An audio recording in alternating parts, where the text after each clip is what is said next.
नमस्कार. आपण ऐकतोय प्राचार्य श्री अनंत दामोदर आठवले म्हणजेच आपले परमपूज्य स्वामी वरदानंद भारती यांचं जीवनचरित्र तेजाचं चांदणं. आज आपण ऐकणार आहोत भूमिका. लेखक समितीने हे लिहिलेलं आहे. नमः शांताय तेजसे. तुमच्या अनुग्रहे गणेशु जय दे आपुला सौरभू. तै सरस्वती प्रवेशु बाळकाही आथी. दैविकी उदार वाचा जै उद्देशू रे नाभिकाराचा. तै नवरस दीपांचा थावो लाभे. जी आपुलिया स्नेहाची वागेश्वरी जरी मुके याते अंगीकारी. तो वाचस्पतीशी करी प्रबंधू होडा. श्री ज्ञानेश्वरीतला अध्याय 10 आहे आणि ओवी आहे 6, 7 आणि 8. याचा अर्थ असा आहे की तुमची कृपा हाच गणेश आहे, जो जेव्हा आपलं सामर्थ्य देतो तेव्हा सर्व विद्यांमध्ये बालकाचा देखील प्रवेश होतो. गुरुदेव, आपली उदारवाणी जेव्हा अभय देते तेव्हा शास्त्रज्ञानासहित नवरसरूपी दिव्यांचा ठाव लागतो. ते प्रज्वलित होतात. महाराज, आपलं प्रेम हीच सरस्वती आहे. तिनेच जर मुक्याचा अंगीकार केला तर तो पैजेने बृहस्पतीशी देखील वादविवाद करेल. परमपूज्य आप्पांना जन्मतः ज्ञान, वैराग्य, भक्ती यांची कवचकुंडलं लाभलेली होती. पृथ्वी जशी सूर्याभोवती भ्रमण करते, लोह जसं चुंबकाकडे आकर्षित होतं, चकोराला जशी चांदण्यांची आस असते, चातकाला जशी वर्षाकालीन मेघजलाची तितिक्षा असते, वासराला जशी गोरसाची ओढ असते, तशीच परमपूज्य आप्पांच्या चित्तवृत्तींना दादांची ओढ होती.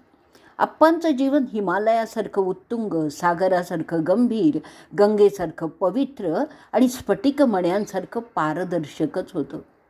त्यांची प्रत्युत्पन्न मती, युक्तिवाद करणारी तर्कबुद्धी, प्रभावी लेखनशैली, आचार्य परंपरेला सुशोभित करणारी तर त्यांची नवनमोन्मेषशाली प्रतिभा, अभिजात विदग्ध कव्य प्रतिभेशी सख्यत्व पावणारी, त्यांची पूर्ण 4 चरणांची ओवी आणि गुरुशरणता नाथांशी साधर्म्य प्रकट करणारी आहे. तर भक्तीतील उत्कटता, दंभाचा तीव्र तिरस्कार, तेजस्विता, पाखंड खंडन, अहेतुक कळवळा संत तुकारामांना अनुसरणाराच होता. परम तेजस्वी, परम तपस्वी, प्रकांड पंडित, प्रगल्भ प्रतिभा, पौरुष संपन्न, सद्गुण मंडित, परब्रह्म परमात्म तत्व साक्षात्कारी सद्गुरू आप्पांच्या चरणी साष्टांग प्रणिपात.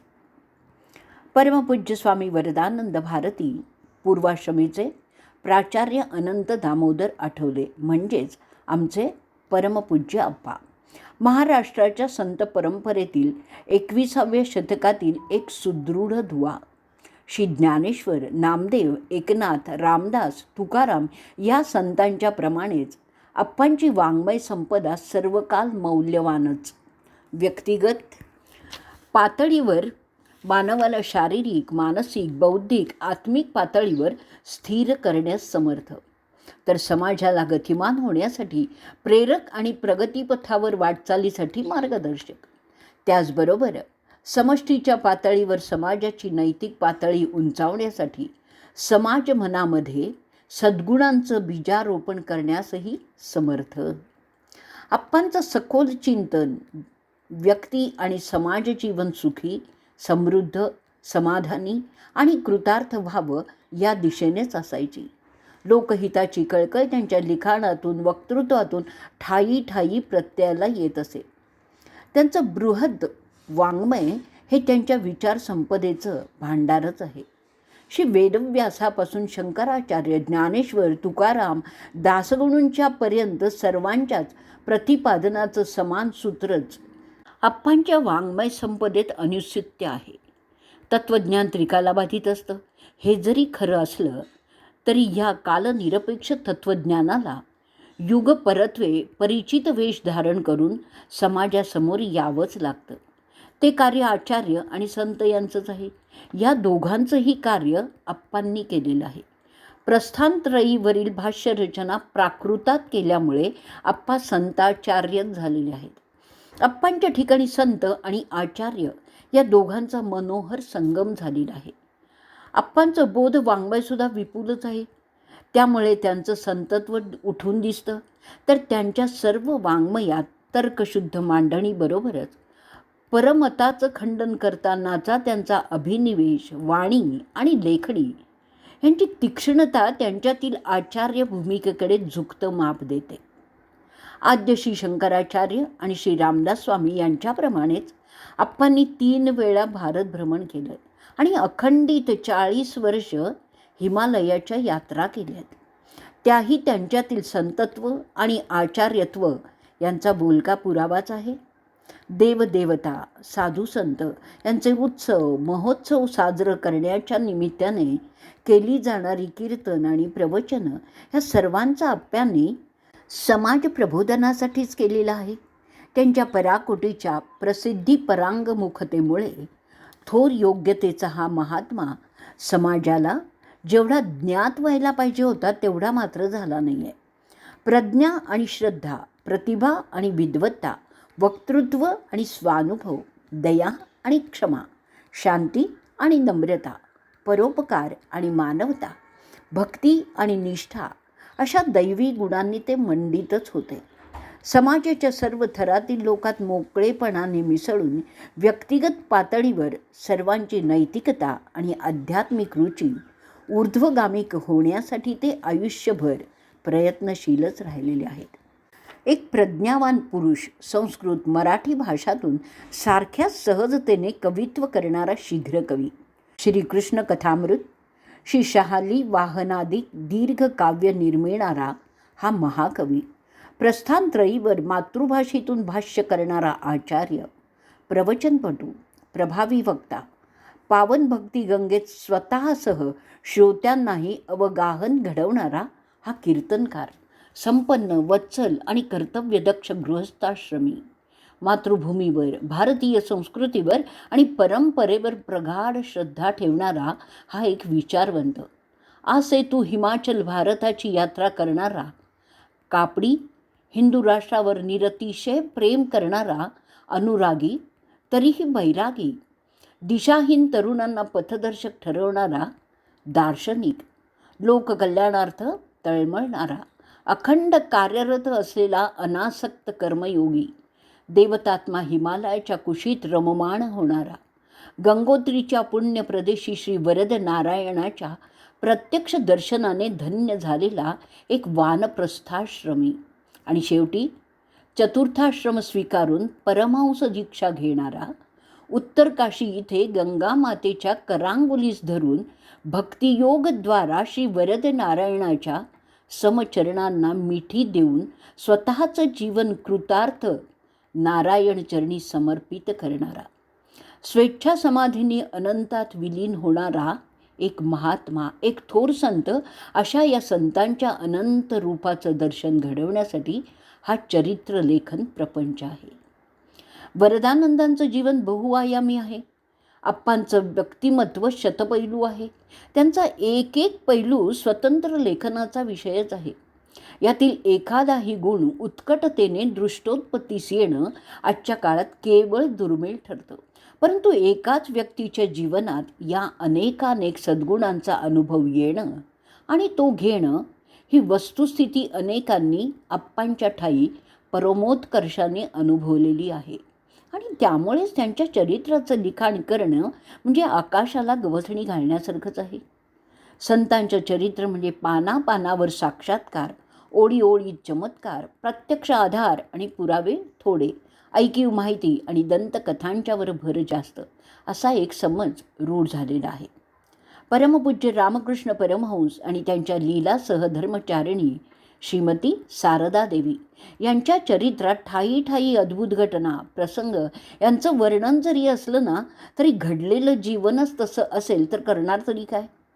साईबाबा, गजानन महाराज, अक्कलकोट स्वामी महाराज यांच्यासारखे अवलिया, गोंदवलेकर महाराजांसारखे नामप्रेमी संत, तर वासुदेवानंद सरस्वती आणि पावसचे परमपूज्य स्वामी स्वरूपानंद यांच्यासारख्या योगमार्गी संतांचे जीवनचरित्र, ज्यांनी त्यांचा प्रत्यक्ष सहवास अनुभवलेला आहे, त्यांनी ठोस पुराव्यासहित कागदपत्रांची छाननी करून दिलेली आहेत.